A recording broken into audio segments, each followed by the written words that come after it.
Um ex-aluno meu disse que queria ler 1984 de George Orwell. Eu recomendei bastante e disse que o final havia me deixado muito mal.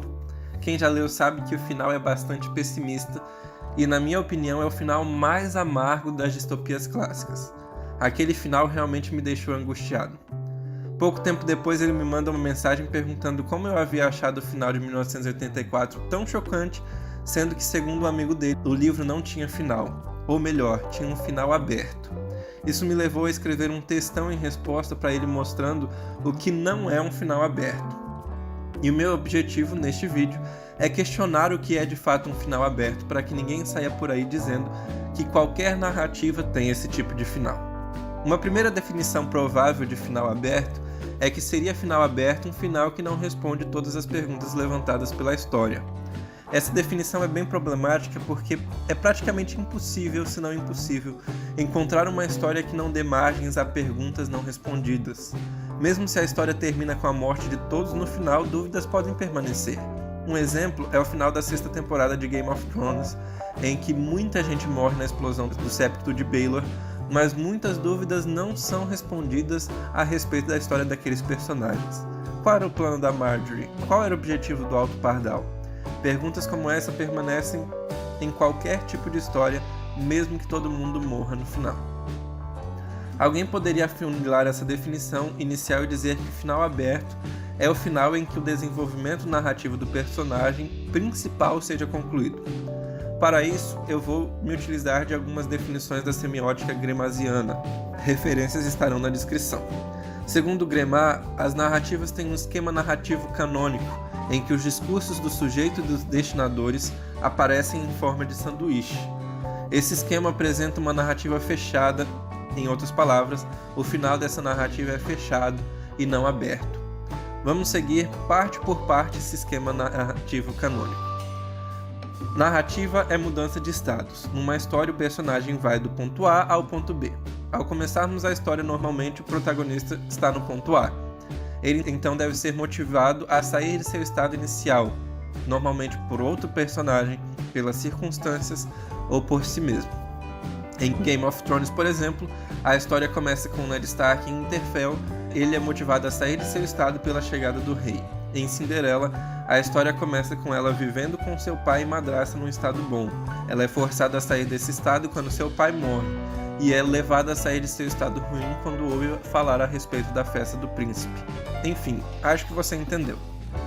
O Herói de Mil Faces fala de motivações e motivadores típicos da literatura universal. Mas a verdade é que não importam os tipos agora, o que importa é que algo deve levar o personagem a sair de seu estado. O personagem então começa a desenvolver competência, ou seja, capacidade, para que essa mudança seja feita. E após adquirir essas competências, ele passa a agir para sair do ponto A para o ponto B.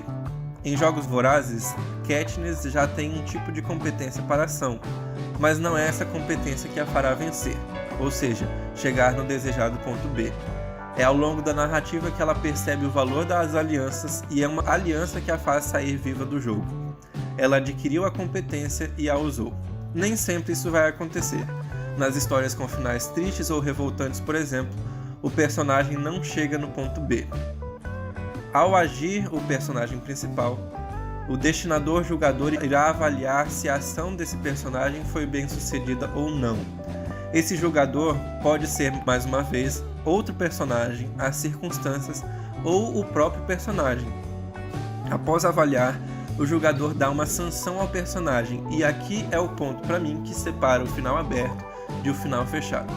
Se o personagem recebe a sanção, o final é fechado, na minha opinião. Se ele não recebe, o final é aberto. Em 1984, o personagem recebe a sanção.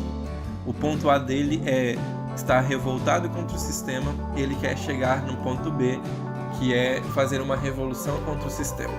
Só que quando ele percorre o caminho, ele acaba sendo impedido de chegar ao ponto B e ele volta definitivamente para antes do ponto A, porque ele passa agora a amar o grande irmão, e essa é a recompensa dele.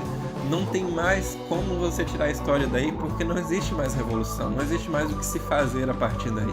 Ele ama o grande irmão, não tem mais o que fazer. E essa sanção que ele recebe é uma sanção negativa. Ele pagou o preço da revolução que ele tentou fazer, e o preço foi muito alto. Ele, a partir de agora, ama o grande irmão. É diferente de A Origem, ou Inception em inglês, do Nolan. O objetivo do personagem era rever seus filhos, esse era seu ponto B.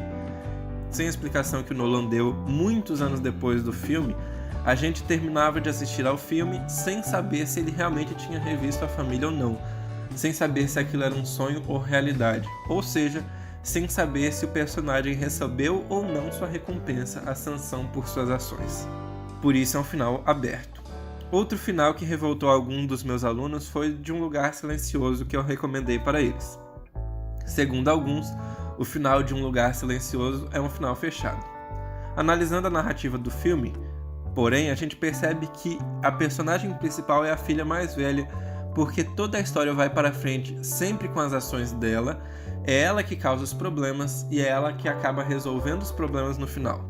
Nesse filme, a pergunta que podemos fazer é: qual o objetivo da Regan, que é a menina mais velha? Qual é o seu ponto B? Para isso, temos que saber qual é o seu ponto A. Ela se sente não amada pelo pai, desvalorizada pela família e ainda carrega um grande sentimento de culpa pela morte do irmão mais novo. Em uma palavra, ela se sente inútil na família.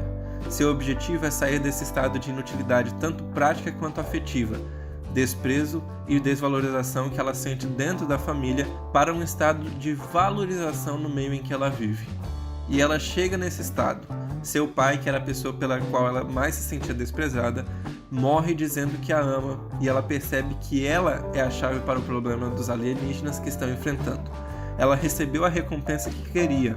Claro que não exatamente do jeito que queria, mas recebeu. Ela chegou em seu ponto B. Então o filme termina um final que se fecha. Embora o filme vai ter continuação, a continuação não seria necessária. O arco narrativo já foi fechado. A gente começa a perceber que finais abertos não são tão comuns assim quanto nós costumamos achar. Meu nome é José Carlos, sou mestre em filosofia da linguagem e estudo de maneira amadora linguística e crítica literária. E eu sempre gosto de lembrar que as referências estão na descrição. Se você gostou do vídeo, por favor, curta, compartilhe. Se tiver alguma sugestão ou crítica, pode colocar aí embaixo nos comentários. Um abraço e até a próxima.